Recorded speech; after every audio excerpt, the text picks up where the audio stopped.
أعوذ بالله من الشيطان الرجيم بسم الله الرحمن الرحيم. I seek refuge with Allah from the Satan the accursed. In the name of Allah, most kind, most merciful. Respected ulamas, respected elders, sisters and brothers, ladies and gentlemen, Assalamu alaikum. Wa alaykum assalam wa rahmatullahi. May God's peace be with you. I welcome you to this meeting. Hear Deedat speak on Rushdie. It is indeed a great honor for us all to have Sheikh Ahmed Deedat amidst us once more. The internationally renowned Muslim scholar of the Christian Bible will share with us some of his experiences. He will tell us how in South Africa, with a Muslim population of less than 2%, they were about the first to succeed in having satanic verses banned, and how they were able to have Rushdie stopped from entering that country. We must bear in mind, sisters and brothers,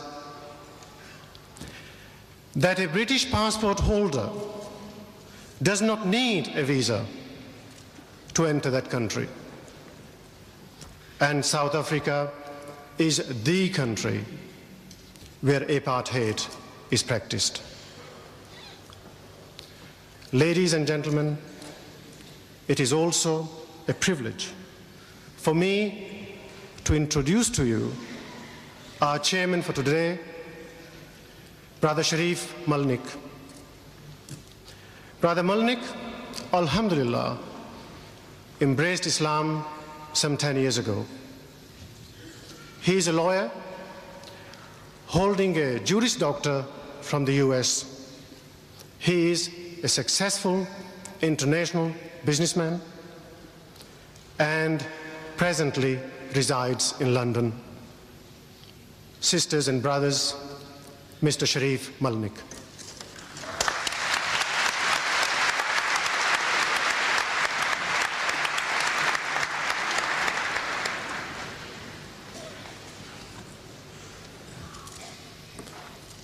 أعوذ بالله من الشيطان الرجيم بسم الله الرحمن الرحيم. Jazakallah khair. Sheikh Deedat, Brother Shamshad, brothers and sisters, ladies and gentlemen, Assalamu alaikum wa rahmatullahi wa barakatuh.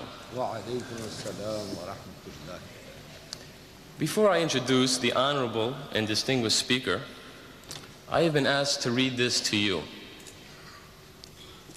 Satan, being thus confined to a vagabond, wandering, unsettled condition, is without any certain abode, for though he has, in consequence of his angelic nature, a kind of empire in the liquid waste or air, yet this is certainly part of his punishment, that he is, without any fixed place or space, allowed him to rest the sole of his foot upon.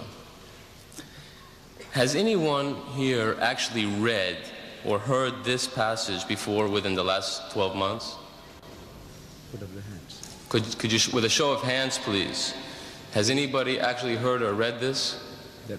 One. Yes, I see one and approximately 6,000 people here. This is actually the first page, the grand opening, the prologue, if you will, of the satanic verses. It is really the great hoax of the 20th century that with over 1 million copies sold, with people willing to defend that book with their lives that no one has actually read the book. And if someone says they have read it, I'm sure they don't understand what they've read. Because if you have read this book and you understand what you've read, then you would not have defended it, but you would have rallied against it. This book truly represents a conspiracy against the nation. We have been fooled, all of us.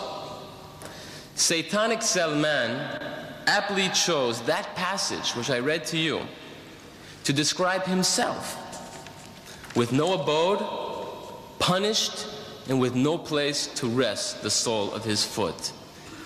An interesting prediction. And yet, this book was given the Book Award. It is a standard of literature which our future generations will study and be influenced by. We cannot allow that to happen. You cannot afford to allow that to happen. I should like to mention, as many in our audience are familiar with our most honorable speaker, you may have noticed that today's program did not begin with a recitation from the Holy Quran.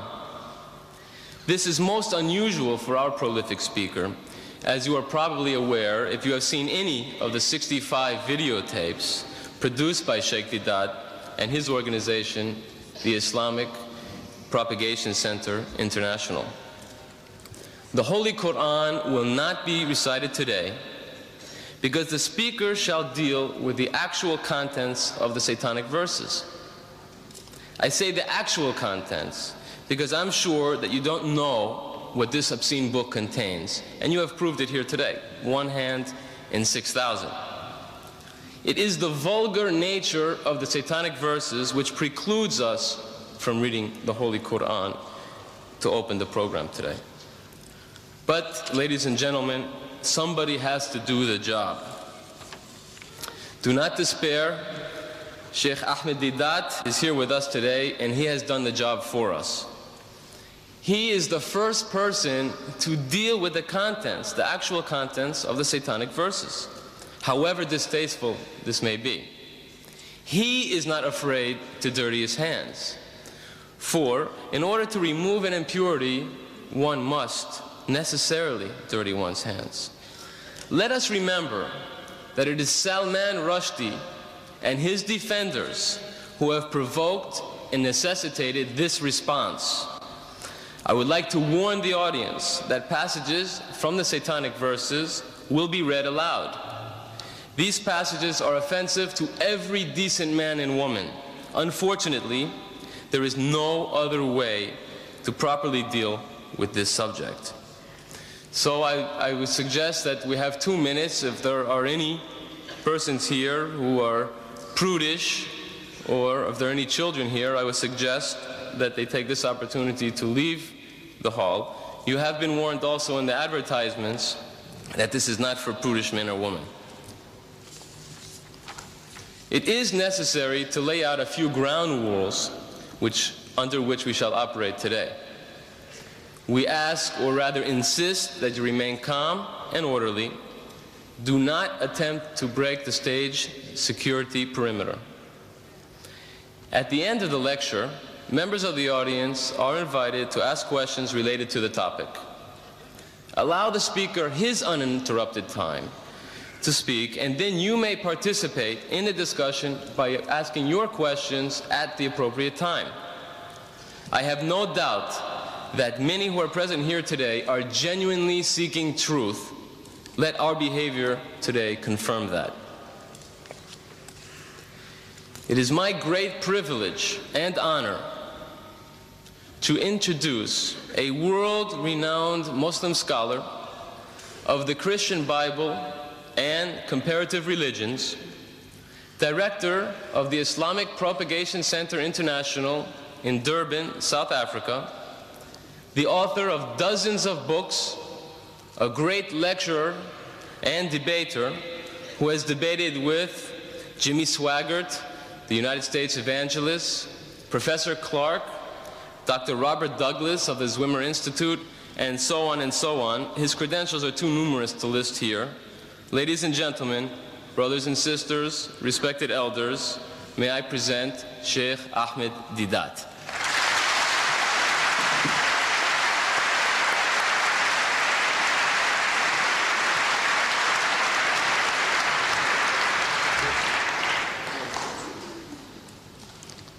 أعوذ بالله من الشيطان الرجيم بسم الله الرحمن الرحيم وإن عاقبتم فعاقبوا بمثل ما عوقبتم به ولئن صبرتم لهو خير للصابرين صدق الله مولانا العظيم.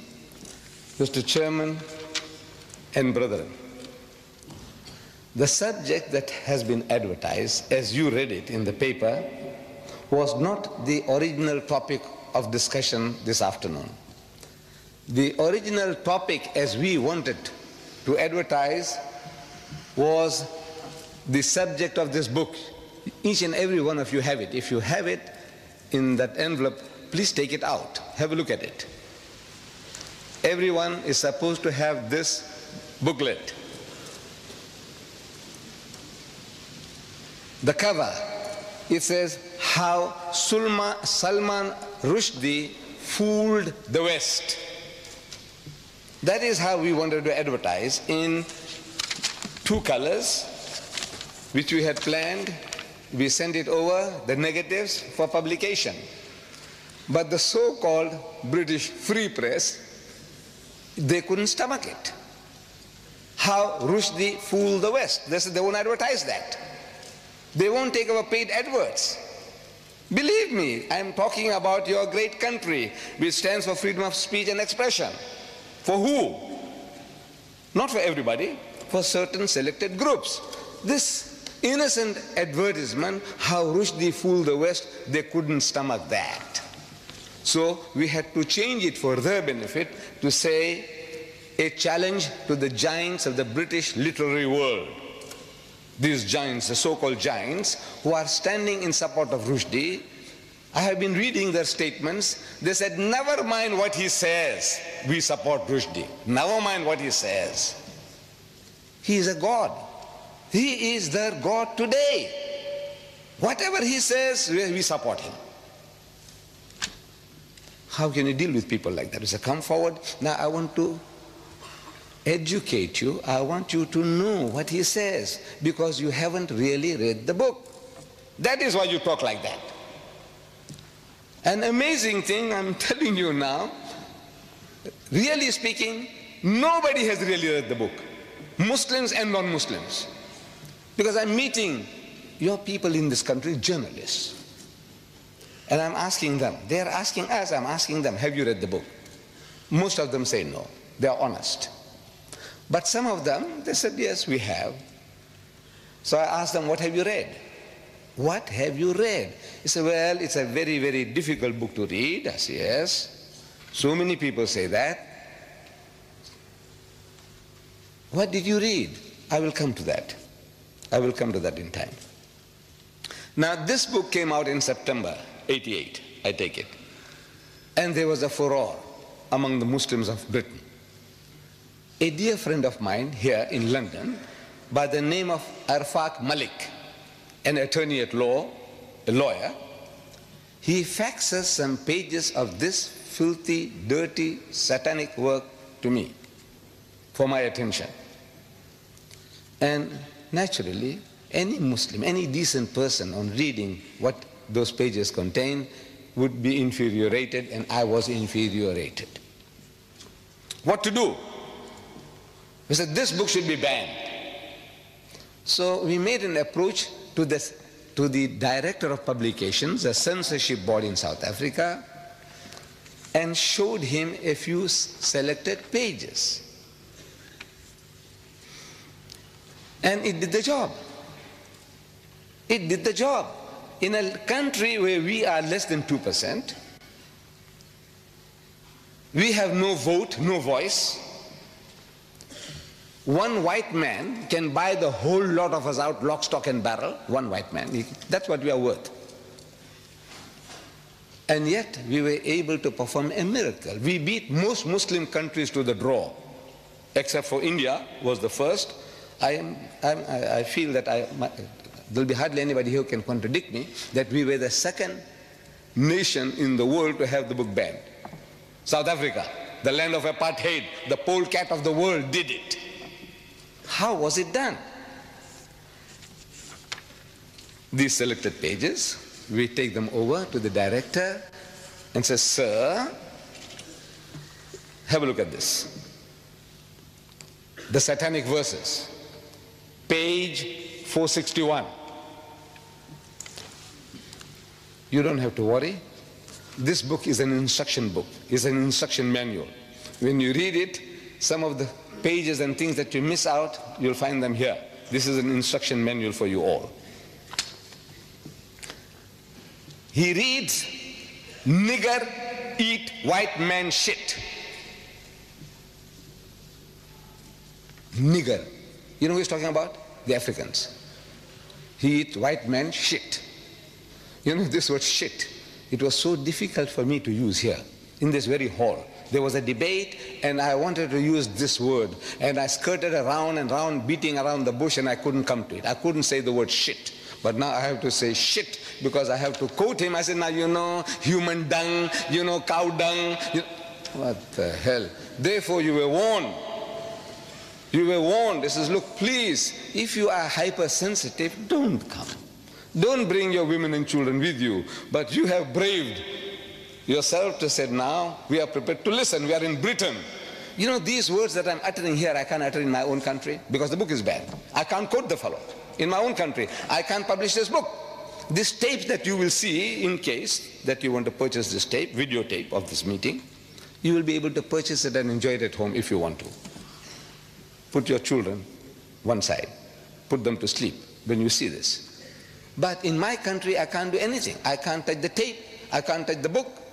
This is your privilege. You see, you have that freedom of speech and expression. I say, well, you enjoy. So nigger eat white man shit. So the censor reacts. He says, this is racist. He is a racist himself, but he said, this is rank racism. You know, how will the Africans react to this? This book is telling them that they enjoy eating white man shit. Because he has an afterthought, who? Satanic Salman. And on page 529 he says, black shit is bad. So for this brown Britisher, white shit is good, acceptable, but not black shit. Our censor says, look, this should be banned. We say boss, you say boss, we say boss, that's his language. You say boss, this is your privilege. He says, you know, boss, sir, master, master. He is coming to South Africa to promote his book. He says, no, we can't have him. He says, boss, this is your privilege. So the book is banned and he was banned from coming to South Africa.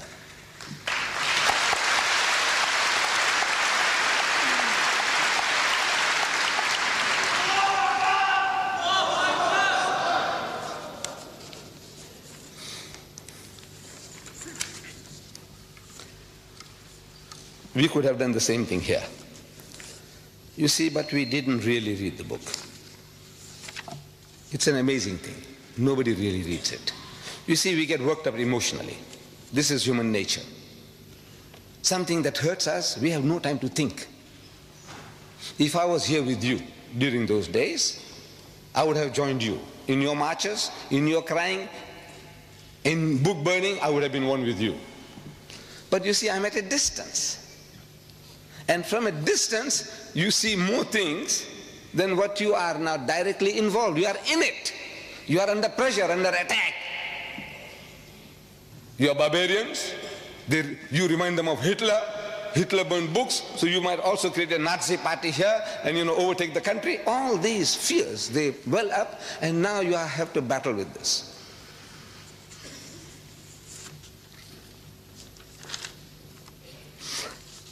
Now I am qualified to speak on this for a number of reasons. Number one, you see, I am an elder brother of yours. To some of you, I'm an uncle. Some of you can call me grandpa. I'm an old man. number one. Number two, I have read the book. Nobody can say, well, look, did you read the book? And say, no, but you know, this is what people say from here. Say, so no, I read the book. Number two. Number three, I'm one of you. You see, to everybody, I'm a South African. But if I tell you that I carry a document with me, a British passport, British passport, 63-year-old passport, you believe it? There would hardly be a single senior citizen in Britain who would be having a British passport 63-year-old. If you open it, you'll see my picture when I was 9-year-old, what I looked like then. And I cherish it. Well, by God, I cherish it because of that picture more than anything else. But now I value it. I'm a Britisher by birth and by holding a British passport. I would be looking forward to the pleasure of creating a senior citizens, British passport holders of 60 years and more. If your father or anybody, your grandfather has got a passport 60 years and over, let me know. We would like to create a society in Britain. So I am qualified. Now what? In retrospect now, because it's far away from all those happenings, now I can talk more freely. I said, look, what I would have done, I couldn't have. If I was in the midst of you, I couldn't have thought all these things out. It's impossible. See, when you are under pressure, under turmoil, and the mass hysteria that can be generated by things like this, you can't think. So I'm not too clever. What I'm going to tell you now, say, this guy's too clever. I'm not, wallah. I tell you, I'm not clever. I am now benefiting from other people's experiences. I have been watching your TV debates on these topics. People send me the videotapes. I watch them. From Britain, from America. And I'm getting educated by those debates. I said, what's wrong? Why don't these people tell the fellow, you know, when questioned, what is it that's creating such temper, such anger in you? What makes you so angry? So the guy says, you know, he spoke slanderous things and he stored filthy language. One of these programs I'm watching, the nearest a brother came to answering. He's prodded. What did he say? And I watch his face. See, the camera was on his face. And I can see that he's in hell. You know, he doesn't know how to get out of that situation. So he takes a deep, he said, what is it? So he said, he used a word like benchod. 50 million people, the Americans are listening. What did it mean to them? Nothing. And you get enraged, you want to go and kill the man for that? What did he say? I said, our cases have been going by default. If you read the book, here, if you took the right approach, the approach even now is not too late. I will show you ways and means. Very cheaply you can get things done, very cheaply. Not with the gun, not with the bomb, not with the stone. Very cheaply, by God. I show you how it can be done. I said, you should have contacted one of these Tory MPs. Tory, you call it Tory. You know this Conservative Party, Margaret Thatcher's Conservative Party. Tory. How you pronounce it? Tory. One of these Tory MPs, and showed him, he says, look, have a look at this, sir.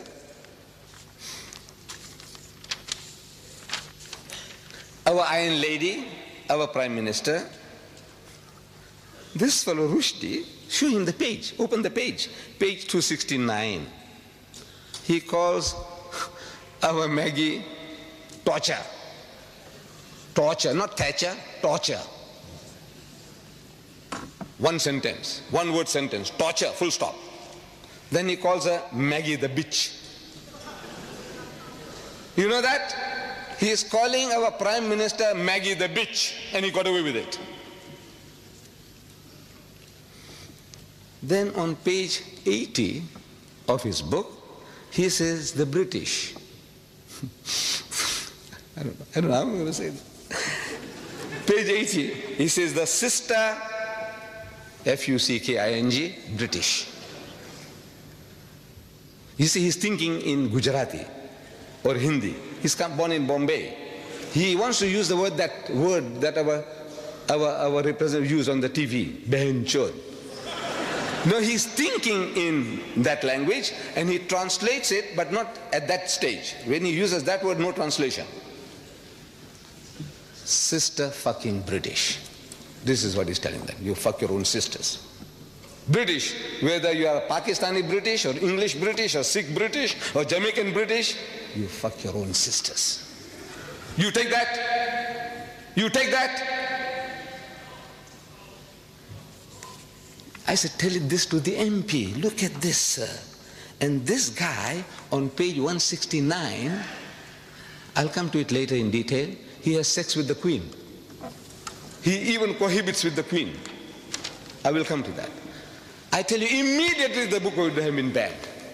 Immediately. No arguments. But you were crying about yourself. You know, he saw my mother, he saw my fathers, our spiritual fathers, our Sahabas, he did this, he did that. It's a good luck to you. You are a people, you know, you have been a challenge to us for over 1,000 years. You conquered once Christian lands, never to be retaken. The whole of North Africa was Christian. Whole of North Africa, Egypt, Morocco, Algeria, Libya, the whole lot was Christian. The whole of the Middle East, Syria, Palestine, what you call Lebanon, all this was Christian. You came and ruled Spain for 800 years. You knocked at the gates of Vienna. You have it a challenge. And even now, when you are down and out in the gutter, even now you tell the guy, he says, look, sir, don't drink. Drinking is bad. Gambling is bad. No dating, no dancing, no courting.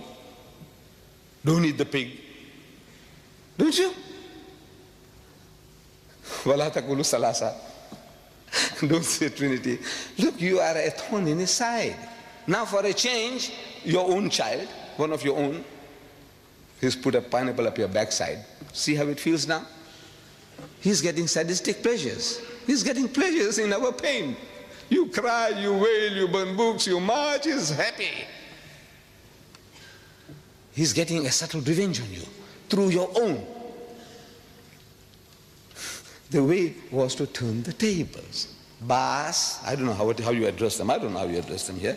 I would say, Bas, Pakka Saheb, look what this guy is saying about you. Not about me, my mother, about you, your mother, your sister, your wife, your daughter. You show him and you see how he reacts. Some fellows tell me that the British are insensitive. They are insensitive. They have grown a thick skin. You can tell them what you like. You can swear them as you like. They don't react. I said, don't take a chance. You're making a mistake. He's highly sensitive. But his sensitivity is selective. Where it affects him, I will give you illustration examples.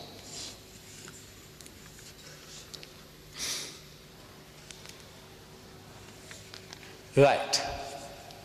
So generally, they pose us the question, have you read the book? And when we say no, they have a big laugh. They have a big laugh. Now for a change, you should ask them, have you read the book, sir? He says, no. And you are armed with this booklet of mine. You just memorize some of these statements, verses, and you quote him. He says, you know, sir, the first page of Salman satanic verses, first page, chapter 1, page 1. He says, a direct quotation I'm giving you, direct quotation from the book, page 1. Don't go far. Start with page 1. You have been going too far. You know, you have been to page 268 and 300. Don't go that far. Start with page 1. If you have been reading, you can start with page 1. Even before page 1, you can start with his prologue, his prophecy about his own destruction, not a place to rest his foot upon. No place for him. No peace. That's what he's saying. He's prophesying somebody is making him to write. He said, look, this is your end. This is your destiny. That's the first page, really. But he doesn't number it. So we take chapter 1, that page, first page, he says, proper London. This place here, London? Are we in London? Yeah, proper London. Bye. Here we come. Those bastards down there won't know what hit them. Which bastards? Londoners. You Londoners are bastards. Whether you are Pakistani Londoners or Sikh Londoners or English Londoners, what Londoners are you? If you are a Londoner, you are a bastard, and the things are coming down to destroy you. Direct quotation. Now, how does he feel? He said, look, he's calling us all bastards. You accept that? If it came from you as a Pakistani or as an Arab, the guy will punch you on the jaw. You know that? But this is a son-in-law. He married your sister, your daughter, a British girl. So you have to take it from him. No? You see, we people from the East, we seem to respect our son-in-laws, our brother-in-laws more than our own children. You know that? Because he is my son-in-law, my daughter's happiness is at stake. He is my brother-in-law, my sister's. This is our mentality. Is that the English mentality too? I don't know. But they have some special feeling towards this satanic Salman. So he starts with bastard, very mild. But I said, wait a little till he gets warmed up. Let him get warmed up. That's first page that was. He uses, on that first page, 16 Hindi words. 16, 1-6. For which he gives you no meaning. And you lap it up. I'm talking about the English now. The Hindi, maybe some Hindu. Our young people, what will they understand? Yar, bhai. Huh? What will you understand? What is he talking about? Takatamtum. No. If I read it to you, you can't imagine anybody taking this book up, paying 15 pounds, the fool. He pays 15 pounds for this book, and he reads this. I read the first paragraph. See what you make of it. To be born again, sang Jibreel Farishta, tumbling from the heavens. First you have to die. Hoji, hoji, hoji, hoji. The Englishman understands what he's saying. Hoji, hoji. To land upon the bosomy earth, first one needs to fly. Tata, takatum. The Englishman laps it up. Very nice, very nice. What? Indian spice.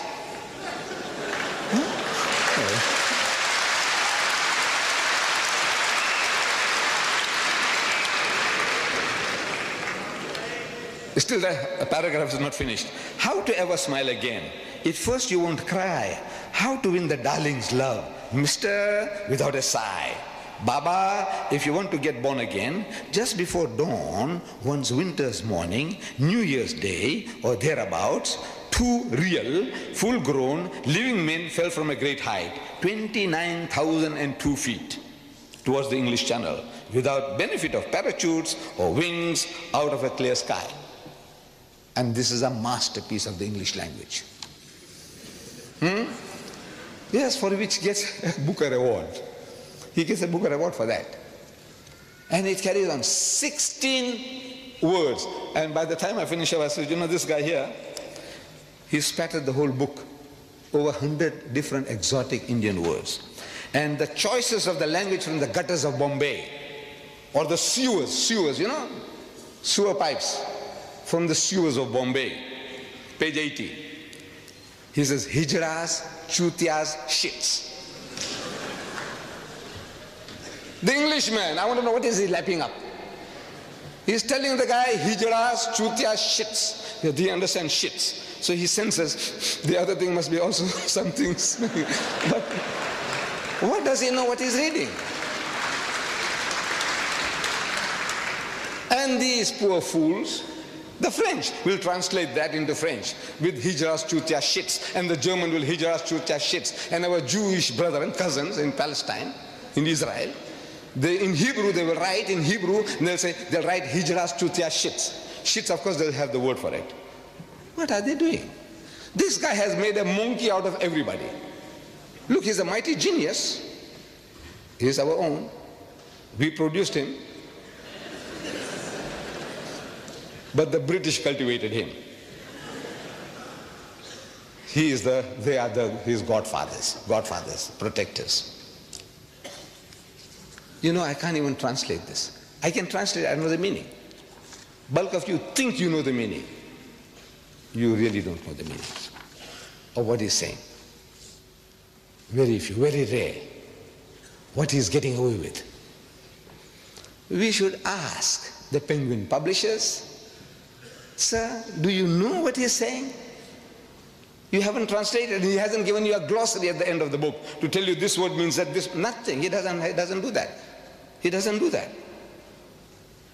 He's getting away with murder. But nobody showed it to our fellow countrymen. So look, this guy is making a monkey out of you, sir. Look what he's doing to you. We must ask the Josephine Pauline Thompson, of the General Secretary of the PEN, you know, this society of all these essayists and editors and writers and playwrights and all that kind of thing. They have a society called PEN, acronym for all these things. Michael Foote and the Booker Prize Committee. Ask them, what is this? For which you paid this guy $800,000 or pounds, I don't know whether it's dollar or pound, but it's 800,000 all right, as advance money. He said, this shit, don't give another printer. We will have this, we will eat this. That's what they did, advance money. He said, look, this is for us, reserve it for us. He's made monkeys out of everybody. And he got money in the process. He's our product, he's a mighty genius. Now, if you say that the British are insensitive, I say, no, you're wrong. They're not insensitive. I'm reading in my country, call for ban in our local newspaper. It's a dateline from London. The news comes from London into our newspaper there. Call for banning a person. Furious British MPs, I'm reading. You will find this on page 9 in your book. Don't take it out now, leave it now, leave it now. Furious British MPs have called for American actor Mickey Rourke, R-O-U-R-K, Rourke, to be banned from Britain. Harry Greenway, Conservative MP for Ealing North, said, I hope the British government will never allow this man to set foot on our shores. Will never allow this man, this American, originating from Ireland. His grandfathers or great-grandfathers had migrated to America. He's an actor. And they won't allow him to come into Britain, ban him from coming to Britain. I'm shocked beyond belief, he said. Greenway says, I'm shocked beyond belief. The MPs were particularly incensed by his use of a 4-letter word. Because that guy used a 4-letter word, Mickey Rourke, to describe Mrs. Margaret Thatcher's policies. That's all. Not for her, not describing Margaret Thatcher, but her policies. He used a 4-letter word. You know what the 4-letter word is. Anybody don't know, put up your hand. You don't know what the 4-letter word is. You all know, thank God.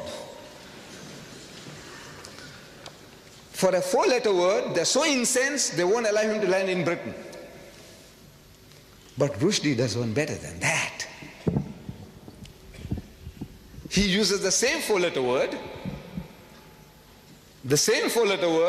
for which the Mickey Rourke can't come to Britain, but he improves upon Rourke by making it active. That guy said F-U-C-K, he ends it by I-N-G, ing. The first word gets stuck in the throat of the British, and the second one goes down, slips down easily, because he makes it ing, fucking policies. Can you imagine? No, double standards. No, they didn't know. He uses 4 in half a paragraph. He uses that word 4 times to describe Margaret Thatcher's policies. Listen. Oh, full stop.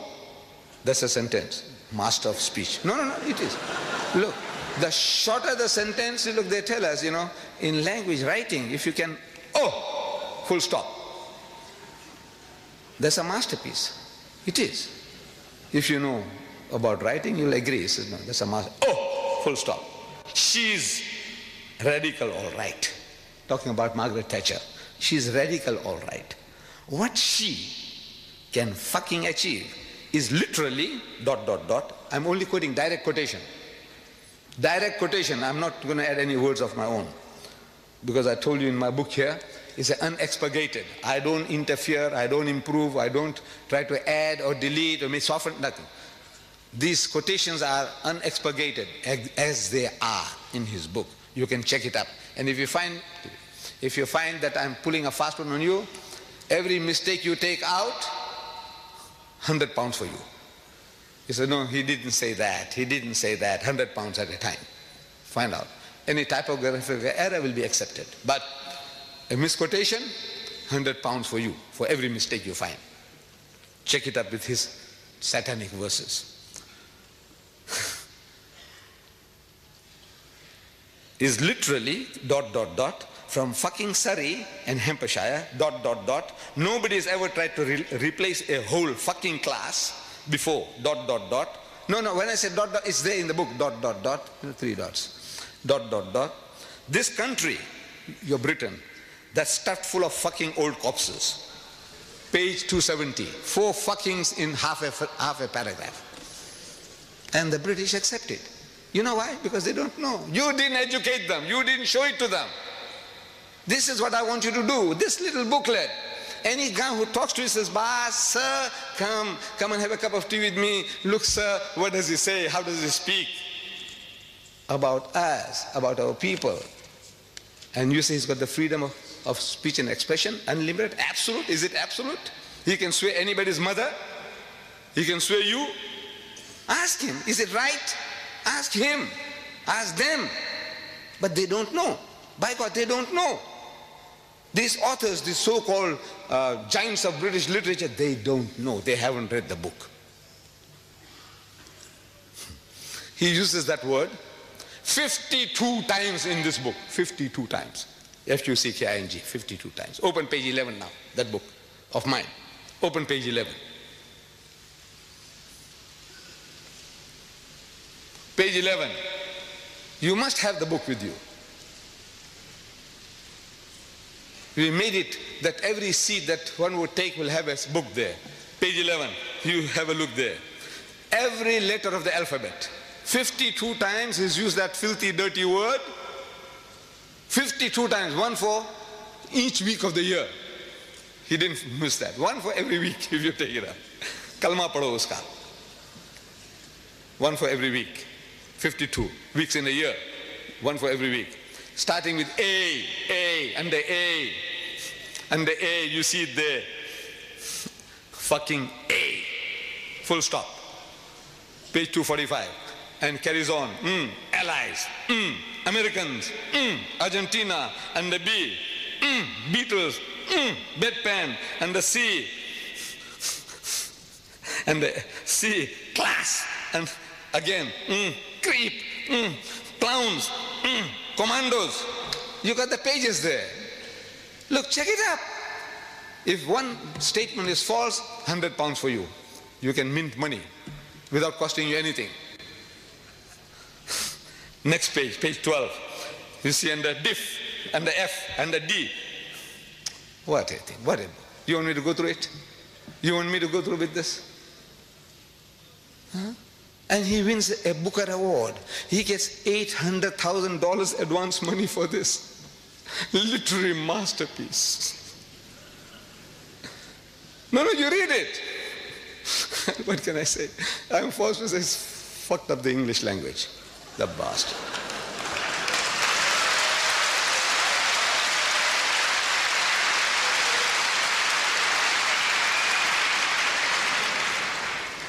What does he say about our Iron Lady, Mrs. Margaret Thatcher? You know, I don't know why. My wife, she is not educated. She is not educated. But she has a special liking for Mrs. Thatcher. When Mrs. Thatcher appears on the TV screen, all stations close, all stop, all work stops. She must listen to her.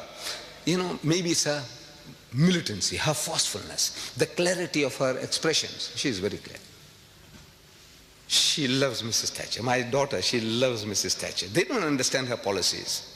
Look, you might want to question me. Please don't question me about her policy. I don't understand myself. But I also admire her. You know, the way she speaks, I like that lady. On page 269, he says, this torture, Maggie the bitch. Maggie the bitch. I'm asking, is that right? To call the leader of your nation a bitch. You call her torture? Maybe Mrs. Thatcher can take it. You know, she's so big, she's so great. What is the dogs barking? Let them bark. Call her a bitch? Maybe she can take that too. But I'm asking, the feelings of her dear son, Mark. You tell him that you are a son of a bitch. Because if mother is a bitch,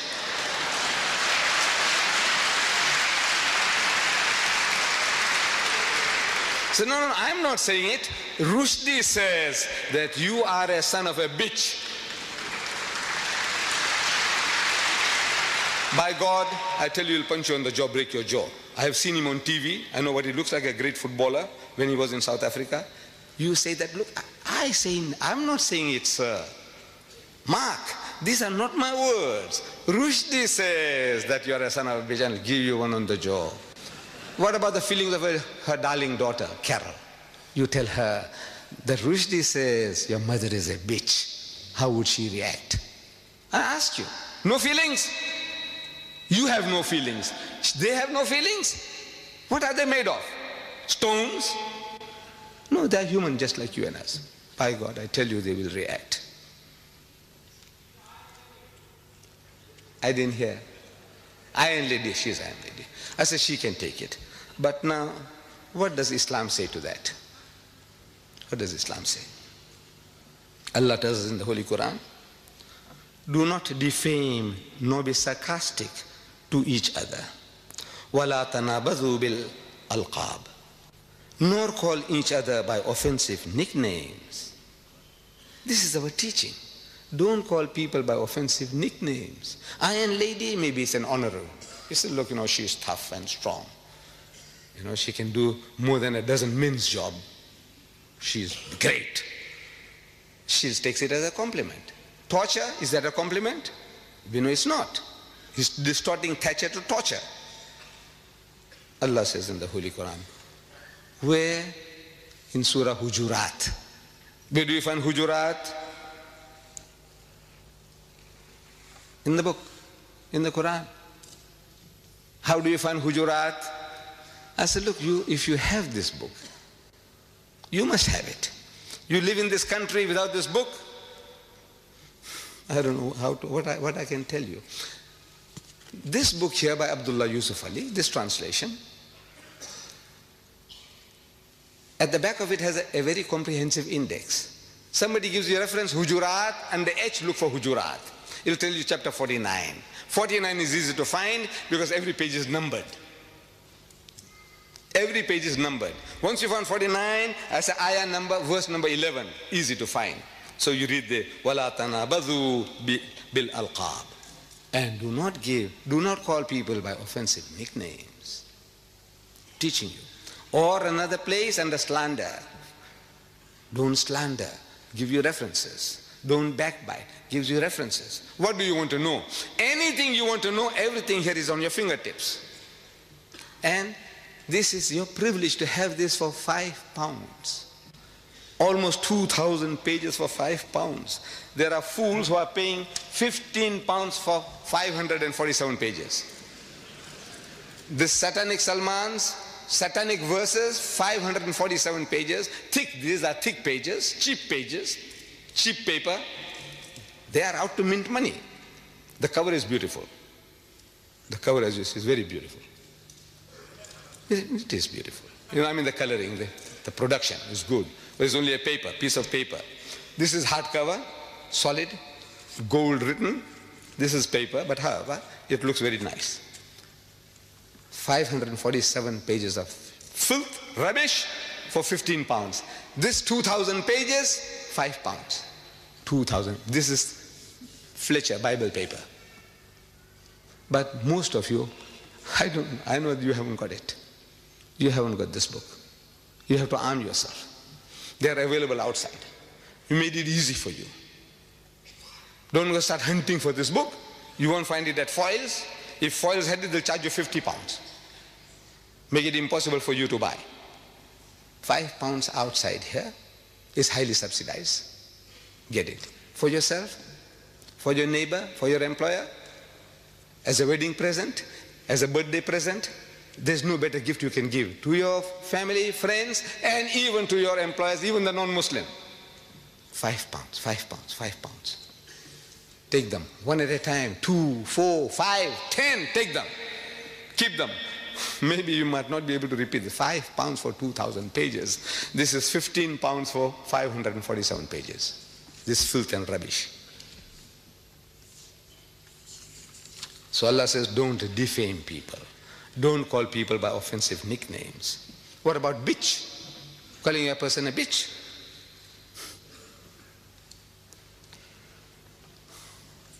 You besmirch the name of a fair lady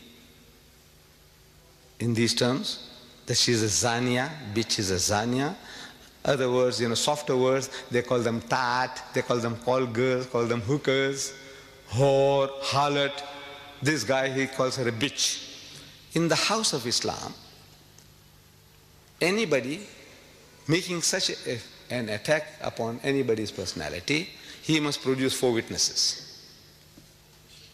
So-and-so is a bitch, produce 4 witnesses, eyewitnesses. And after having given their evidence, if under cross-examination, if one of them fails, only one out of 4, one fails, everybody gets 80 lashes. Everybody gets 80 lashes each. If one guy fails in cross-examination, this proof false, everybody gets 80 lashes. You call us barbaric. Tell him, this is barbaric. We want to protect your mothers, your sisters, your wives, and your daughters from any kind of besmirching of their character. And you call us barbaric. We are barbaric. You are civilized. Everybody's mother, sister, daughter, wife, you can call them bitches, whores, harlots. What else? Hookers, tats. What else? What is this? What have you come to? You civilized people, cultured people. 80 lashes each. He does not even leave our queen, Her Majesty, the defender of faith. She is the defender of faith. Our queen, my queen, as a British subject. My queen. He has sex with her. Listen to this spicy piece. We should read to the British. Look, this is what he says. He doesn't even spare our queen. Chamcha. I'm quoting, direct quotation. Chamcha, that's him. If you read the whole book, then you know he plays different roles. Like Dr. Jekyll and Mr. Hyde. He goes as Jibril Farishta, that's him. Chamcha is him. But in both cases, he's like Mr. Hyde. You saw Dr. Jekyll and Mr. Hyde, he's Hyde all the time. But he makes people to say words. Chamcha. He makes one of his characters say, Chamcha. He found himself dreaming of the queen, of making tender love to the monarch. She was the body of Britain. Who? The queen. She was the body of Britain, the avatar of the state. She is the avatar, the spirit of the state. And he had chosen her, joined with her. He joined with her. In holy matrimony? In what? He joined with her. She was his beloved, the moon of his delight. Page 169. What is he saying? He joined with her. You might find some of these clever Alex, who come along and say, look, man, you are exaggerating. You don't know what you're talking about. Join could mean in prayer. They'll all pray together. Hallelujah, hallelujah, hallelujah. I said, please, please, please. You see, every book is its own best commentary. Every book. You ask any Christian, he will tell you that the Bible is its own best commentary. I will say the Quran is its own best commentary. And by extension, the satanic verses is its own best commentary. The book itself, if it can reveal the secret to you, you don't have to look for it outside. The meaning, you don't look for it outside. Let's see how he uses his word joined in another place to tell you what he means. In case you misunderstood, you're so dense or such a pervert, you want to exonerate anything he says because he's your God. Whatever he says, you say, no, I support him. So if you want to support him, now listen now. He says, I'm quoting, direct quote, page 479. Wild donkeys, fucking wearily and dropping dead, still conjoined. Joined, conjoined. What did he say? What did he do to the queen? What did he do to our queen? You take it? You accept it? You are not inferior. You don't feel hurt? There's something wrong with you. If you live in a country, you must be loyal to that country. Otherwise, get out. If a country is worth living in, it is worth dying for. Otherwise, get out. You have to be loyal to your rulers. This guy here, what he does to our queen, and you don't feel enraged. There's something wrong with you. There's something wrong with the British. Tell him so. There's something wrong with you, boss. I think what has happened to you? Cry with him. Cry for him. Cry. Make him to cry. Cry with him. Don't cry about yourself. Cry for him. What this guy has done to him, his benefactor, his godfathers and his godmothers, what he's doing to them.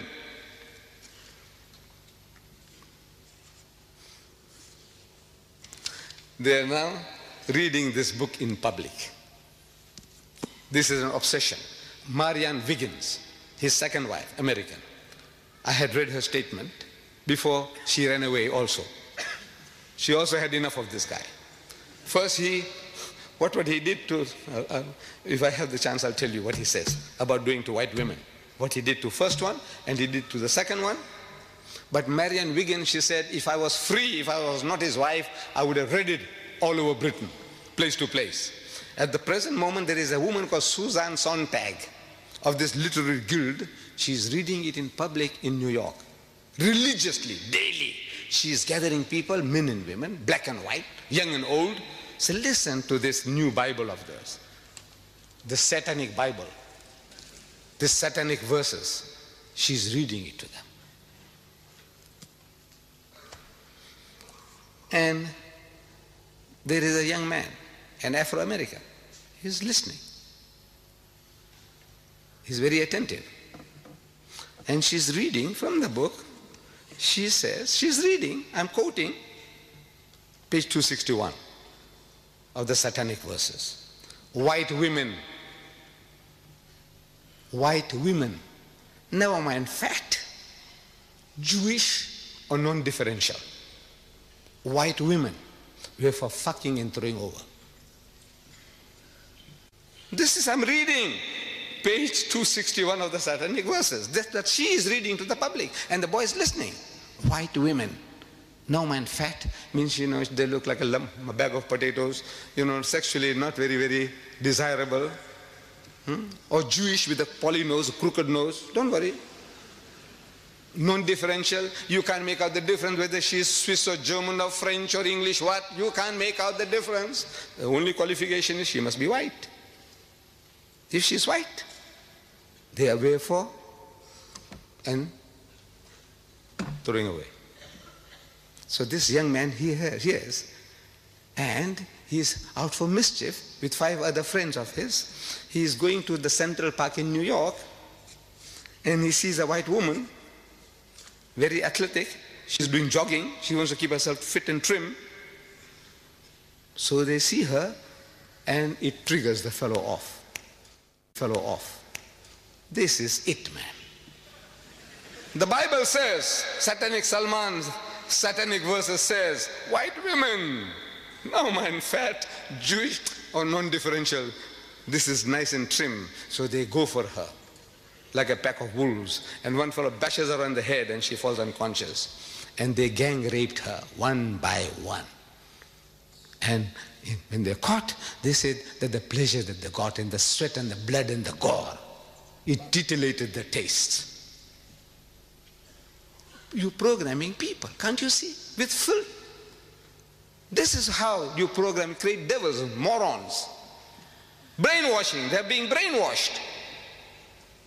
You want this to be read to your mother, your sister, your wife and your daughter, and you Penguin Viking, what's this? Peter Mayer of Penguin Viking, you gave this fellow $800,000 to tell the world that your mother, your wife, your sister and your daughter, they were for and thrown away.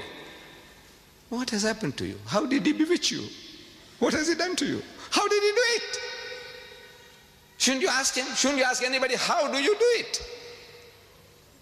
When our white rulers were shown that, they said, no, ban the book. What are you doing? You're going to program people. They will be looking for white women. Wherever there's a white woman, you know what they are for. So they went what is called wilding. On the 8th of May, Times Magazine, if you can lay your hands on it, it says wilding, new word. They invented a new word. Means they went wild, they went berserk. Like a pack of wolves smelling blood. What are you doing? What are you doing to the world, to mankind? And Mrs. Thatcher, just recently, I'm reading this, Monday, September 11th, Maggie says no to sex investigation. I don't know whether you read in your newspapers. Dateline from London again. She says no to sex investigation in Britain. There is a society or a body, it says Mrs. Thatcher has said no to plans for the biggest ever investigation into the sexual habits of Britons. They want to know the preferences of the British men and women in sex. This is no. Maggie says no, you shall not do that. I admire her for that. By God, I admire her. She's Muslim. She's Muslim-like. Maybe she's reading the Quran.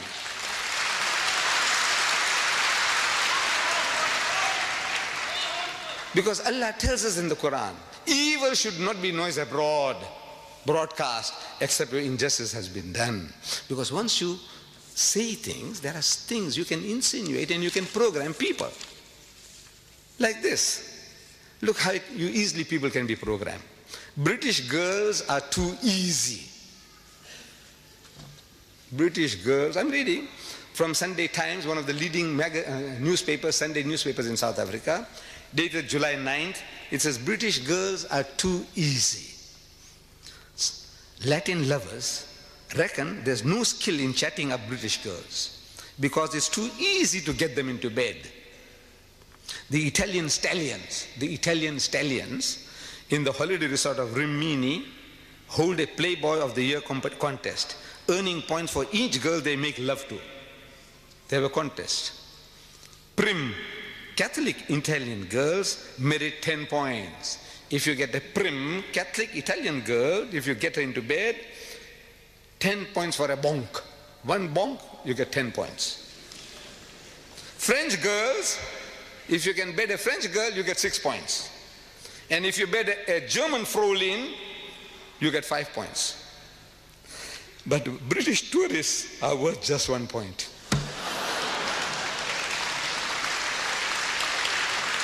What are you doing? Your daughters, your sisters, when they go overseas, every guy's doing, I say, man, this is the easiest meat. What you doing? Even if they're not, now everybody is making approaches. Like a bitch in season, that every British girl is like a bitch in season. Anybody comes, anything goes. This is what the guys are saying. You want to have a sex survey here? Here, September 16, 1989, The Economist, your news magazine, The Economist, says a woman was raped on a London tube. You know, your underground. She was raped. So they carried out a survey. And a survey showed that only 24% of women thought the tube safe during the day, during the daytime. Only 24% of women thought the tube safe during the daytime, and only 1% at night. You know what they're telling you? This is semantics, playing with words. They're telling you that 99% of your mothers and your sisters and your daughters are terrified at night, 99%. But they say only 1% feel safe. Instead of saying 99% feel unsafe.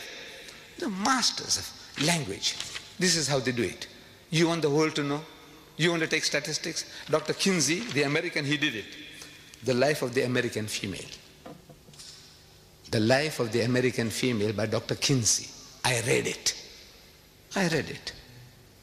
But I will not allow my wife to read. Fortunately, she can't. But I will not definitely allow my daughter to read. Why? Because by reading that stuff, it's going to pollute their minds. It'll give them filthy, dirty ideas which they could never have imagined. I can't give you details because it might create the same problems. I will not share it with you, what I read. Dr. Kinsey's Life of the American Female. If you read it, it's the same. The British female is the same. The French female is the same. The German female is the same. On the average, it'll be the same. Gives you ideas. Filthy, dirty things.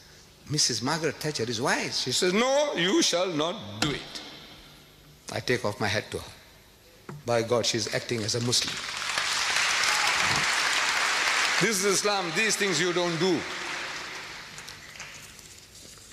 And even what they call, this is royal gossip that even British rags won't publish. Look, they have certain standards. You know, rags, British rags, these rotten papers, filthy, dirty newspaper, they talk about all the filth and the dirt, pornographic thing. And bigger headline, not even Britain's notorious gutter press. You have a gutter press here?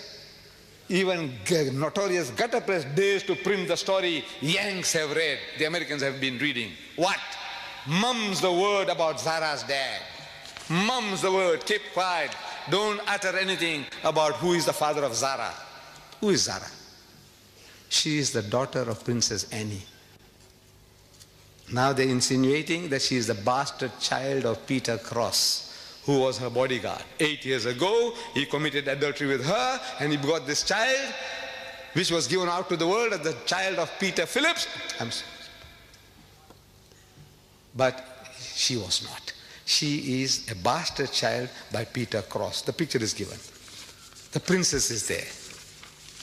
The princess is there. And the dashing detective is there behind the princess. What are you doing? What are you insinuating? You are destroying the life of a child. Can't you see? One child. You are insinuating that she is a bastard child. She is a bastard child. At school now, 8-year-old girl, wherever she goes, if she's cross or angry about something, he says, you know, oh, I know why you are cross. Zara, I know why you're cross. Because you are the daughter of Peter Cross. Can I say, look at her, look at the picture.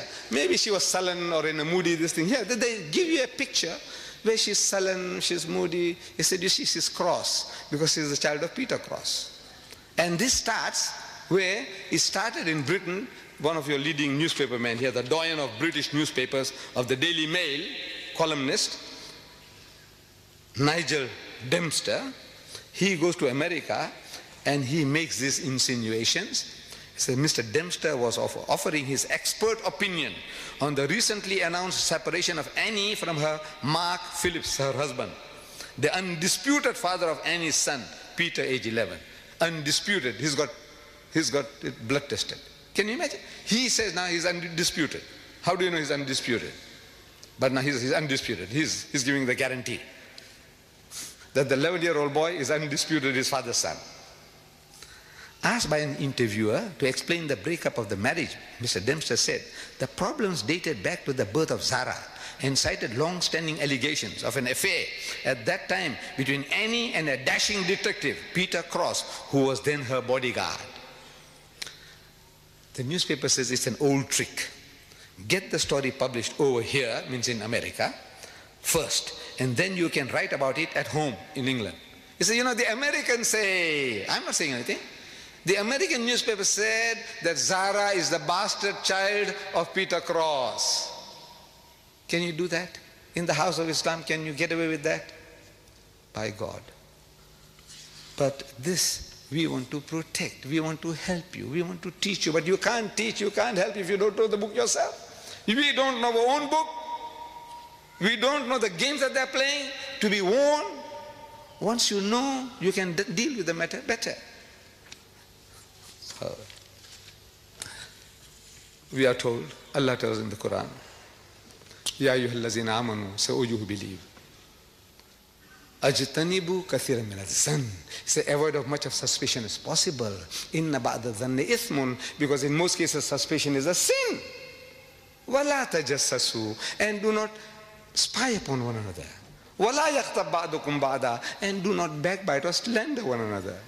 Ayuhibbu ahadukum an yakula lahma akhihi maytan. Is there a single one of you? Is there one of you who is prepared to eat the meat of his dead brother? That's what you are doing. The person is not there to defend himself or herself. You are eating your dead brother's meat or your dead sister's meat. Allah is asking, is there one of you who's prepared to do that? Eat his dead brother's meat. Even cannibals don't do that. They love your meat, love my meat, but not his brother, and carry on dead meat at that. فَكَرِهْتُمُوهُ, says stop. Nay, they will abhor it. Unko karahat hogi, karahat. They wouldn't like it. Wattaqullah, say, fear Allah. Stop it.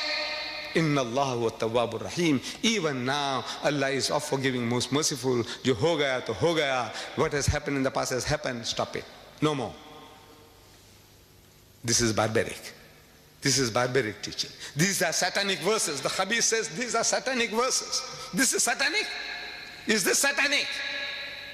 Or you are satanic? Who is satanic? What is satanic? No, the trouble is also with us. We have let the Quran down. We don't know our own book. This ayah, how many of us have read? How many of us are trying to live by it? Very few. You know why? We are not programmed with it. To be programmed, you read, and you become aware and implement it in your life. This was from Surah Hujurat, again, chapter 49, ayah number 12. Don't spy, don't snoop, no snooping, no slander.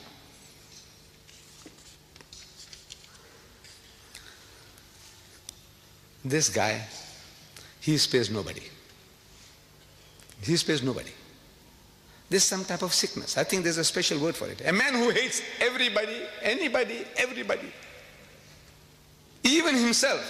If you read, he hates even himself. There's something sickness. He is a case for a psychiatrist. But he is an evil genius for writing. And there are conspirators at work. Conspirators, people are conspiring for this. They want this to be done. They want this guy to do. They gave him advance money beforehand. So come on, man, write this book. It's a grand idea that now you can slaughter the Muslims with filth. I said he spares nobody. Even my Hindu cousins. My ancestors were Hindus. I come from Bombay, India. My ancestors were Gujarati Hindus. I'm thanking Rajiv Gandhi. We all Muslims, we must thank Rajiv Gandhi for banning the book. But I'm telling him in my little booklet, I says, Rajiv, you have done yourself a great favor. I will not attribute motives to him. Oh, you know, he wants to curry favor with the Muslim voters. No, no, no, don't do that. If a man has done a good deed, acknowledge it. Rajiv, I thank you for what you have done. Thank you very much.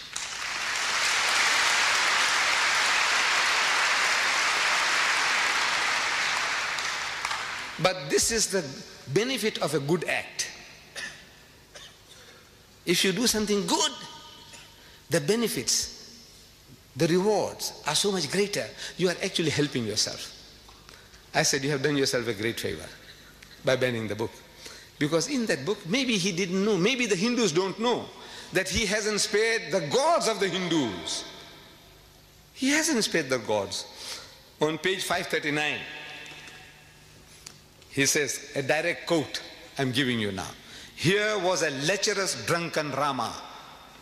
the God of the Hindus. Rama is the 7th incarnation of God, according to Hindu philosophy. Krishna is the 8th incarnation of God. Buddha, the 9th incarnation of God. Rama, here he calls him lecherous, obsessed with sex, drunken, alcoholic. Rama, and a flighty Sita, his wife, worshipped by millions of Hindus as a goddess. She is a flighty woman.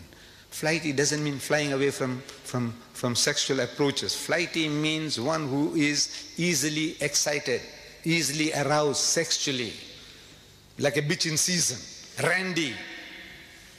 This is what he's saying, flighty. Go and look up your dictionary at home. Flighty. Flighty doesn't mean flying away, flying into illicit sex. And while Ravana, the demon king, was depicted as an upright and honest man. The devil is an upright and honest man. The gods of the Hindus, he is a lecherous debaucher and drunkard. And his wife is a whore, harlot. That's what he's implying. Jibreel, that's Rushdie. Now he's taking the role of Jibreel. He's Jibreel. Gabriel. Jibreel is playing Ravana. He plays the part of the demon king, but as a saint. The saint he makes into a devil, and the devil he makes into a saint, and he takes the role of the devil becoming a saint. George explained in fascinated horror, looks like he's trying deliberately to set up a final confrontation with religious sectarians, knowing he can't win. Look, he's writing, Rushdie is writing this. A prophecy about himself, that look, he's doing this.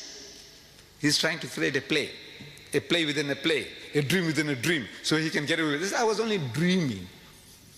You know, when he had sex with the queen, he was only dreaming. He didn't literally do it.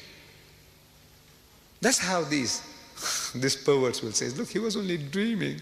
I said, you khabis, when he wrote it, he wasn't dreaming, was he?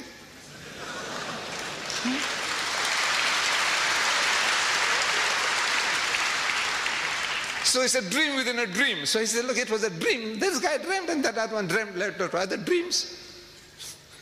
He says, a final confrontation with the sectarians, knowing he can't win, that hell he'll be broken to bits. Page 539. That he will be broken to bits.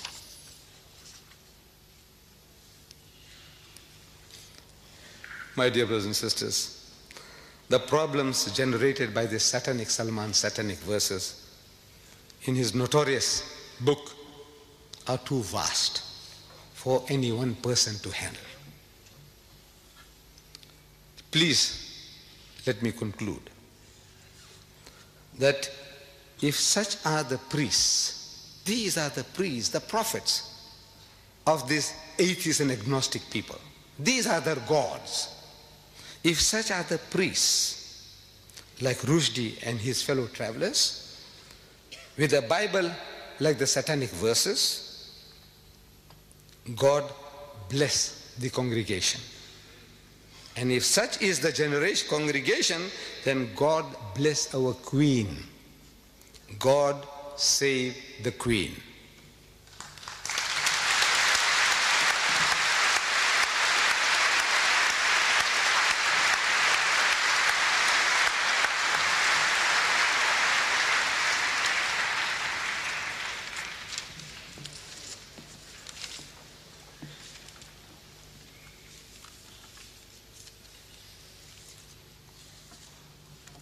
Assalamu alaikum wa rahmatullahi wa barakatuh.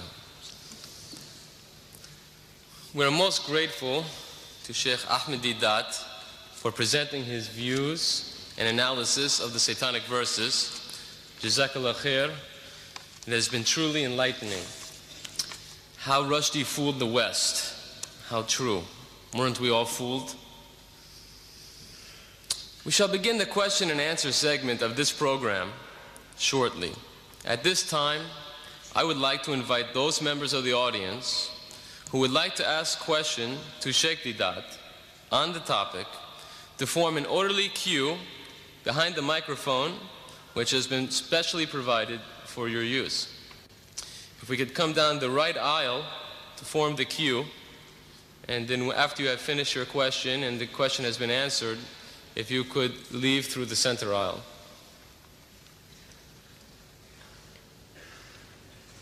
Identify themselves. They can identify themselves. While you are forming the queue, it is essential that the following guidelines be strictly adhered to, so I would like to fill you in.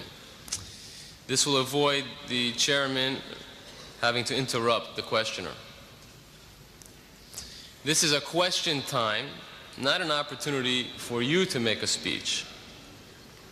If you want to make a speech, then I suggest you hire a hall, such as Sheikh Deedat has done today, the Royal Albert Hall, and he has graciously consented to entertain your questions. Please, only one question per visit to the microphone. If you have further questions, please just go down the center aisle and take your place at the back of the queue again. So this way, more people have an opportunity to ask questions, and as well, we get a broad range of questions. Please do not interrupt the answer. Ask your question and be respectful enough to listen to the answer. This is not a debate. Finally, please keep your questions succinct and related to the topic of today's lecture, how Rushdie fooled the West. It is not fair to the speaker or to the rest of the audience to ask a question on another topic. There are many tapes which you can purchase after this question segment which will deal with all of the other topics. There are approximately 65 tapes. If you could see Brother Shamshad, I'm sure that he could help to fill any needs that you might have to get any of the videotapes. They can identify themselves and ask. And also, if you would please, before asking your question, identify yourself and then proceed to ask your question. Okay. I think then we're ready for the first question. If you could please, sir, identify yourself and ask your question. Assalamu alaikum. Wahib Hassan, a student. Just like to ask, should Rushdie die?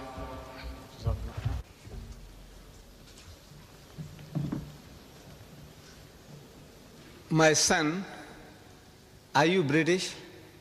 Are you British? Huh? Yes. You are a Britisher. No, if you are a Britisher, you see, I said, how Rushdie fooled the West.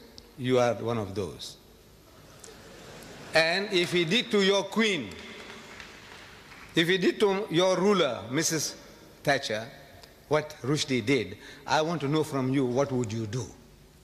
What you would do. I want to know, if you are a Britisher, if you are a loyal citizen of this country, I want to know from you, what would you be doing?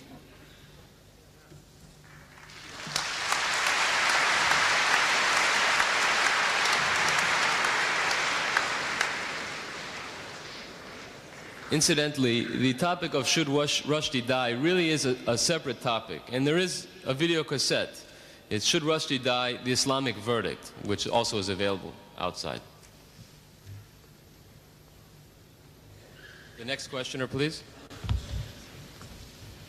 I would like to ask that whether satanic verses can be an insult only against Islam, or it is an insult against all religions, including Christianity and Judaism.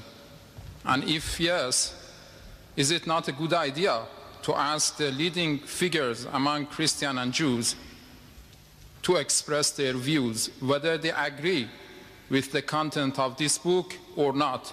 Because I personally believe it is not insult against only Islam.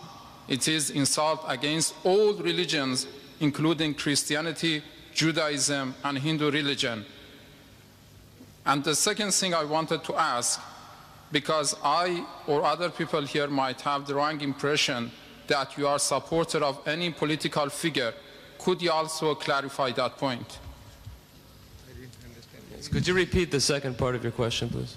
I or other people might have the impression that you are personally a supporter of certain political figures in this country. Please clarify also that point. Thank you. The second question first. I have no affiliation with any political parties or any religious groups. I'm a Muslim, and I stand here as a Muslim, and I speak as a Muslim.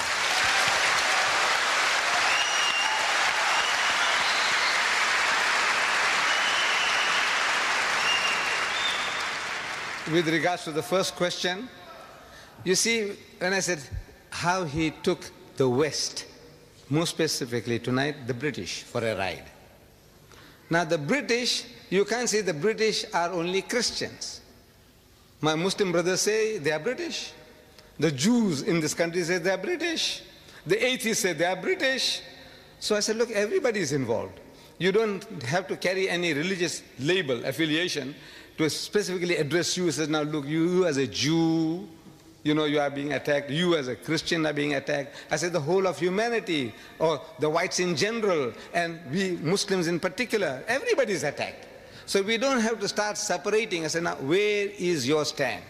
You as a Britisher, whether you are an atheist or a Muslim or whatever you are. If you are a Britisher, you live in this country, you have been enjoying the benefits of this land, I want to know what is your stand, what must you do?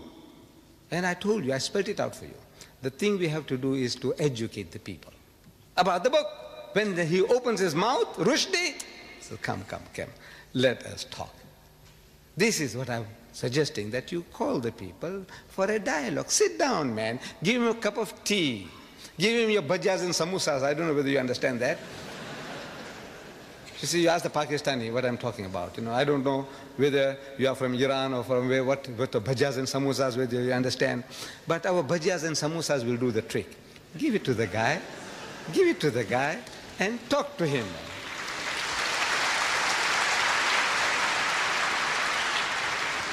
Inshallah, the job will be done.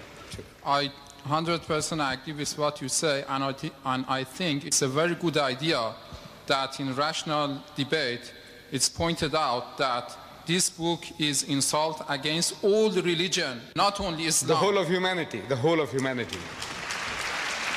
Good. We have the next questioner, please. Would you identify yourself, please? Assalamu alaikum. My name is Khalil. I am British. We say Rushdie how he fooled the West. But so far, Mr. Deedat mentioned he's a genius. To me, my judgment after what I've heard from you, he's an idiot. But countries that back him, he has been insulting to so many religions, Hindu, Christian, white, and so on. Now, for them to back the book, what would you call those people who support him to let the books go on? Me, as a Muslim, I say he should be banned from writing. Because he has caused... The thing is now, you educate the people in power. I said they will do the rest. If you had shown to Maggie what he says about Maggie, you didn't do it. You didn't do it. You didn't tell the people, he said, look how he's abusing our queen. Did you? Anybody did it? Did anybody go and tell the people, he said, look what he's doing to our queen? They are tolerant in this country. This is the problem. What? They are tolerant. They can accept, like we say, the Iron Lady. There isn't a Britisher you can go and tell him that he's the son of a bitch. You go and tell him and see how tolerant he is to you.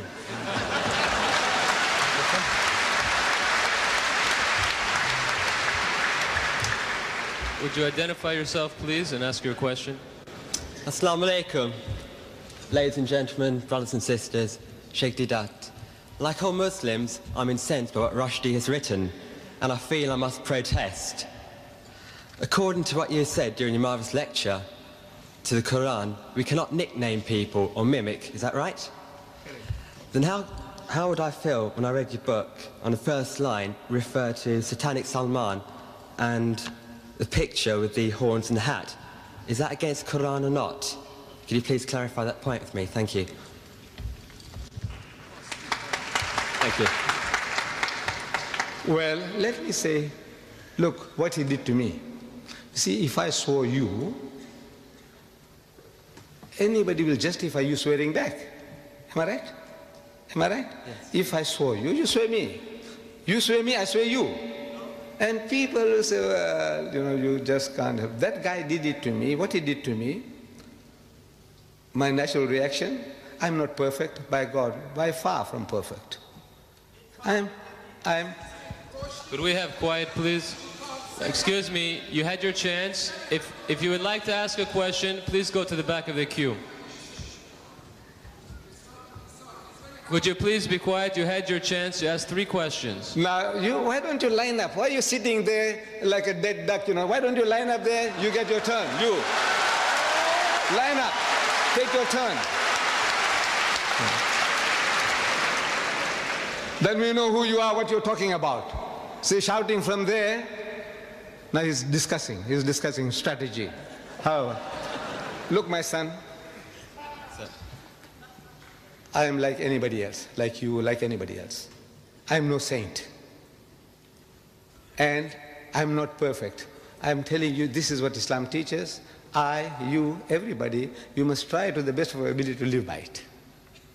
Let's say to a degree, I have fallen short of that requirement. I have done it. I have done it. Good man. Thank you. The next questioner, please. Identify yourself. Assalamu alaikum.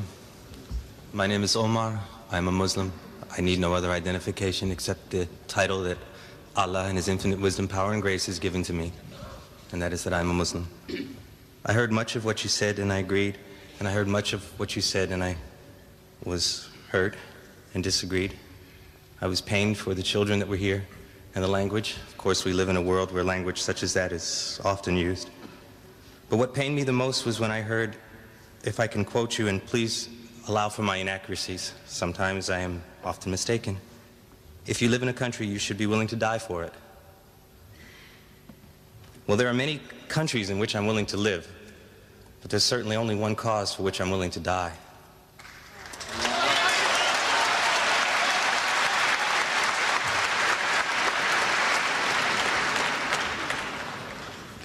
Please clarify yourself if you could. Yes. Thank you. You see, I made a statement that if a country is worth living in, it is worth dying for. I did say that.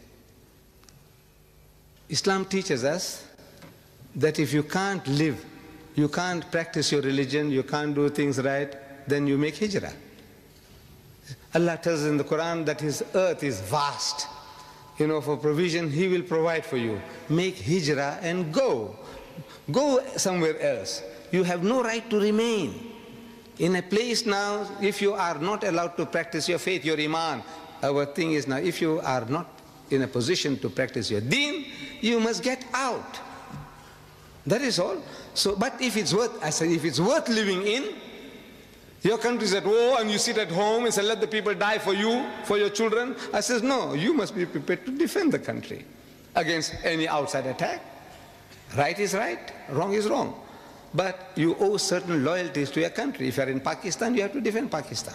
If you're in Saudi Arabia and there's conscription, in my country, there's no conscription for the black man. But if there is, I can't help it. He said, look, if you live in this country, you have to fight for this country. Otherwise, get out. So this is the answer I can give you, my brother. That I said, if it's worth, if you think it's worth living in, then it's worth dying for. If it's not worth living in, then you are free.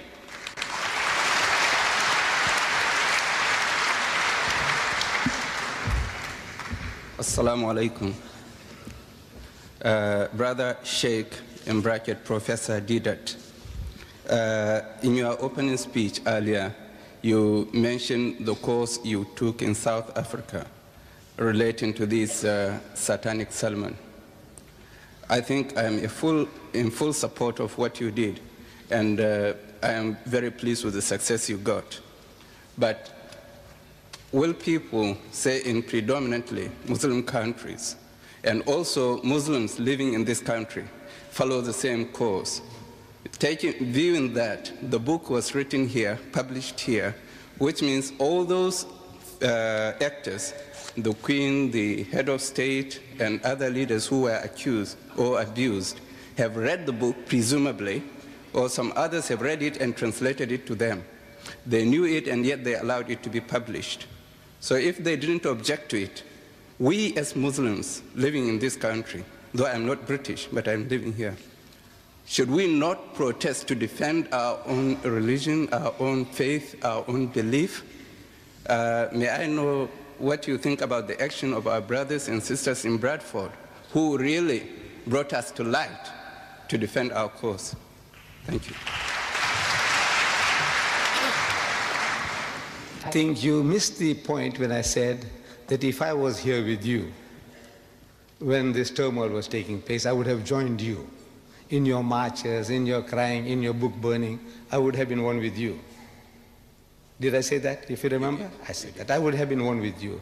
But now I said I have an advantage. I was far away, and it's taken some time for me to see things. In other words, now I can formulate ideas, which you in the midst of turmoil, sitting on a hot stove, you can't do. It's not your fault. I'm not blaming anybody that, look, why couldn't you do this? I said, look, the reason is you were in turmoil. You are on the run. Like Jesus Christ. You see it in the Bible.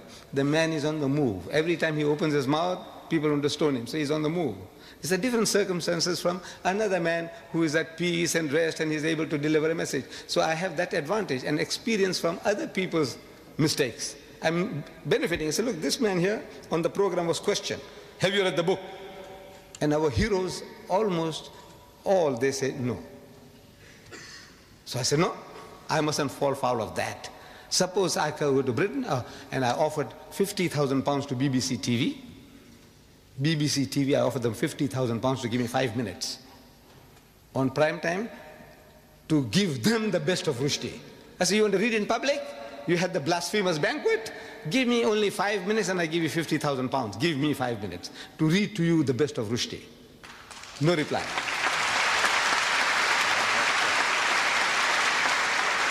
I offered ABC and PBS TV in America $50,000 for 5 minutes. Give me 5 minutes. Why I'm able to do that is I'm benefiting from my other brothers' mistakes. They made certain mistakes. I said, no, I won't do that. You know, I might just share this with you. I think Sheikh Sadi Rahmatullah alayh, one of our great philosopher poets, he was asked, he says, where did you learn all these good manners from? Your good manners. You know, you're such a perfect man that we see, you know, well behaved. Where did you learn them from? So he said, I learned them from the unmannerly. So how can you learn manners from the unmannerly? He says, no, you see, everything I see in the other man that I feel is not right, I won't do it. So this thing you did like that, I won't do that. That mistake you did, so no, I won't do that. So I learned my good manners from the unmannerly. What do you? So I was only benefiting from other people's mistakes. That is all.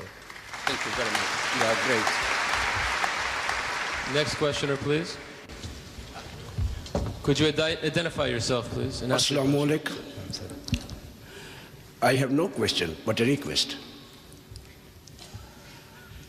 A request only to Dr. Deedat, what he's doing in this world, to be translate one share which I will research and invite everybody to come in speaker corner. Nikal kar khankaon se, Dr. Iqbal says, Maulana Lolabi Kashmiris, in Kashmir is translated in Urdu. Nikal kar khankaon se. Sir, could you ask your question? Ada kar rasme shabiri, ke fakre khankai hai fakr andu wo dilgiri. आप सबका काम है निकल जाए घरों से, बारकों को, मस्जिदों को, जहां कोई एक सफेद मिलता है उसको रुश्दी की शैतानियत से आगाह करें. Please translate in English.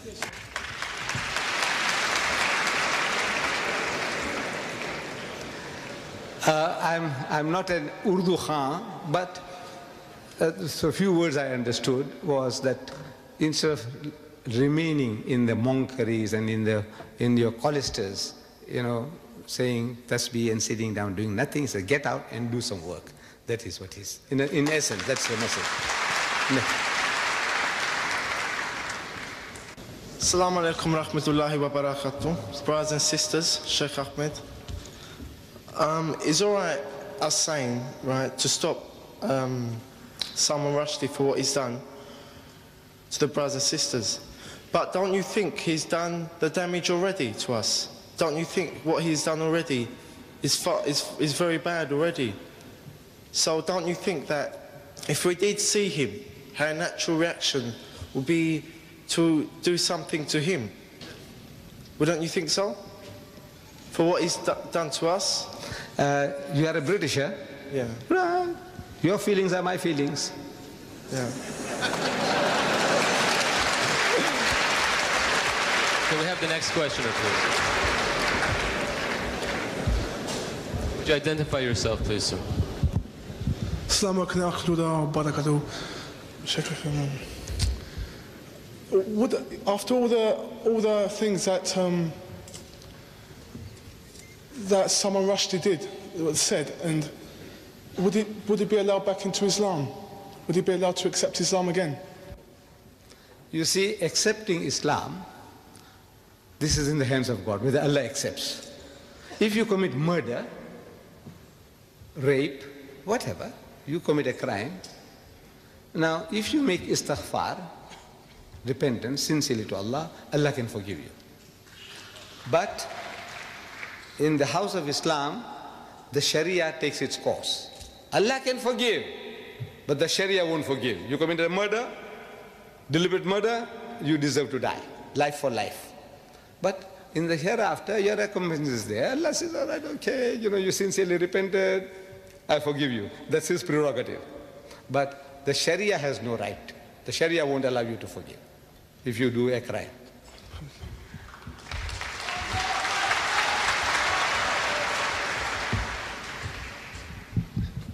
Assalamu alaikum wa rahmatullah.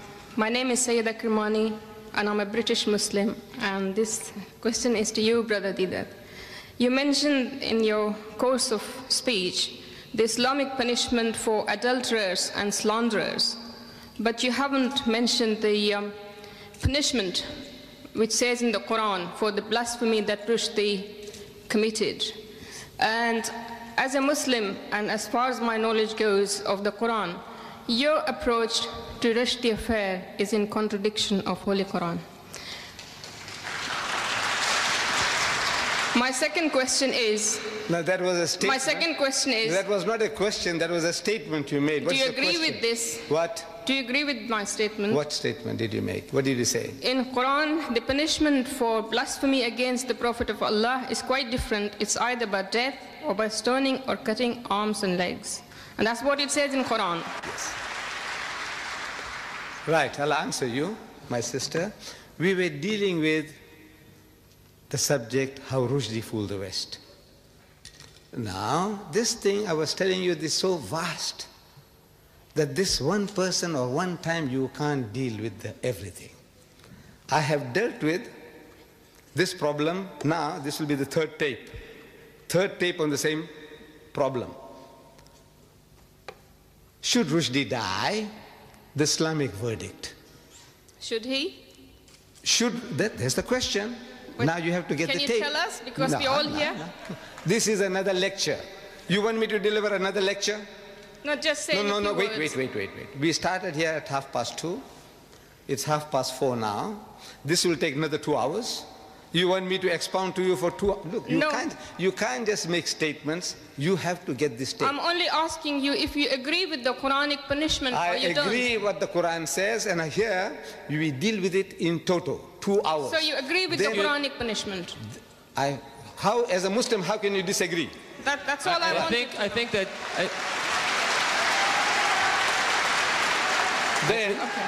Then further, again, should Rushdie die? Yes. The Judeo-Christian verdict. That's a different subject. Now, at that subject, you said, look, what about Islam? I said, look, when I was talking about Islam, you said, what about... I said, look, wait a minute.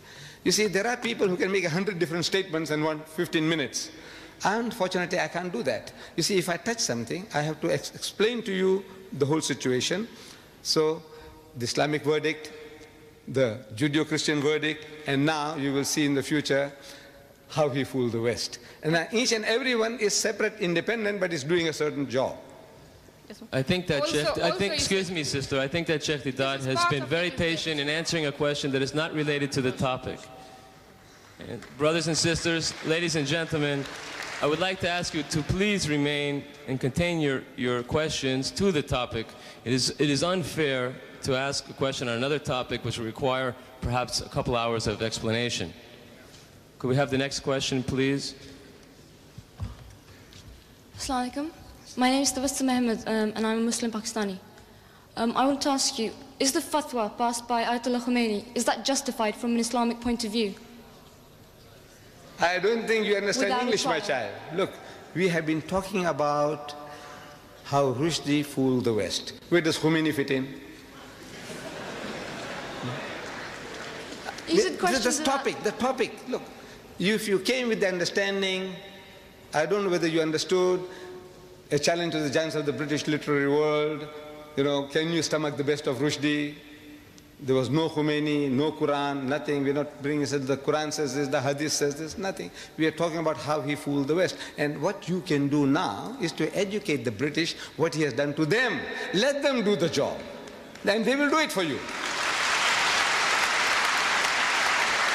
Could we have the next questioner, please?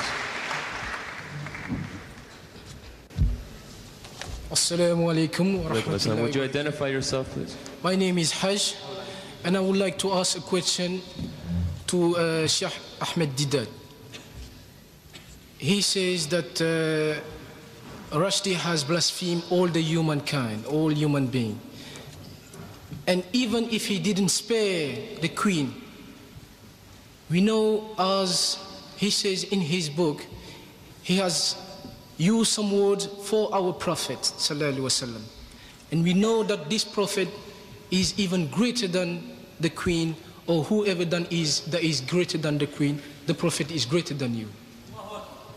I would like to know, Mr. Ahmed Deedat, as a Muslim, because something good went on and some books have been banned.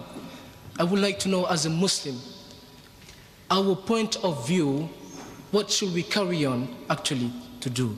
Because many questions, the real question that is to be asked is whether Salman Rushdie is a Muslim or he's not a Muslim.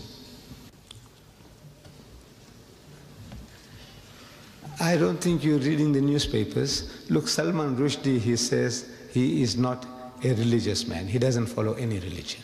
That's his verdict. He is out of the pale of Islam on his own confession. Well, now what do you want to go and ask him now? What will we ask him? He says he doesn't believe. Finish. It's over. That's what he says. He's a murtad. He's an unbeliever. So you can't treat him as a believer.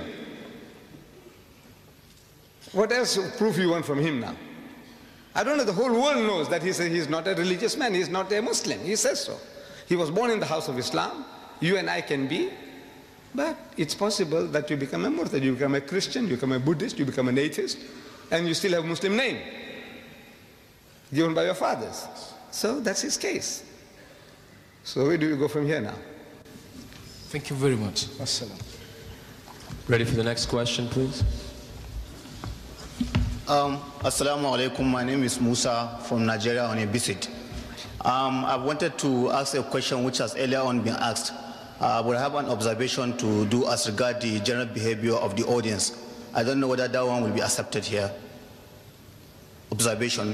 What is the? Do you have a question related to the topic, today's topic? I have a question which has already been asked and answered. But I have an observation to do as regard the general behavior of the audience. Yes, I think that we made that quite clear in the guidelines, that we don't have time for observations, and I'm sure it's an interesting one, but Sheikh Deedat has rented the hall and has given his lecture, and now is a question period. So if we could have, if you have a question related to the topic, please ask it. If not, you'll have to keep your observation for another time. Okay, it's just an observation. This is not going to but thank you. It's accepted, thank you. We're ready for the next question, please. Assalamu alaikum. My name is Muslim Jafar Kaku. Can I first of all thank you on everybody's behalf for presenting such a different way to what satanic verses is actually saying. The second thing I wanted to say was, can you make sure or do some effort in helping us to give this book to each and every household in Britain as well as in America or in Western countries? We will try, inshallah, but we need your support. Can you make sure in helping us, if you can, by video as well?